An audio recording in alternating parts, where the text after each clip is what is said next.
enjoy nyama choma safi, na vile vile kwamba niko na Ruchi 45 bwana, ni mkali wa kikombe cha mtaa ndani ya Amsha Music. Kama mnavyomuona, sio tuongee kwa ubaya, huyu hapa kama mnavyomtazama. Jamani, mje Kumbi la Moto.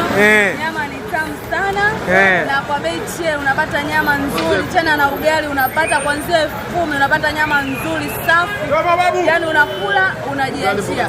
Unasubiri nini? Hebu njoo Vingunguti kwa Kumbi la Moto upate nyama nzuri, steki iliyonyooka. Sio kwa mnapokula nyie. Yaani njoo Vingunguti. Nyama iliyonyooka nzuri kabisa. Unasema ugali buku, unapata mboga 7, kuna maini, kuna mapupu, kuna nyama inaitwa maziwa. Unajua nyama inaitwa maziwa Hebu njoo uione. Hebu waonyeshe.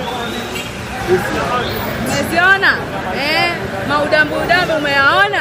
Nyama nzuri kabisa. Umeona mzigo? Hebu waonyeshe mzigo. Bwana, ndio nguvu kubwa ya Kumbi la Moto kama mnavyoona. Na moyo huu hapo.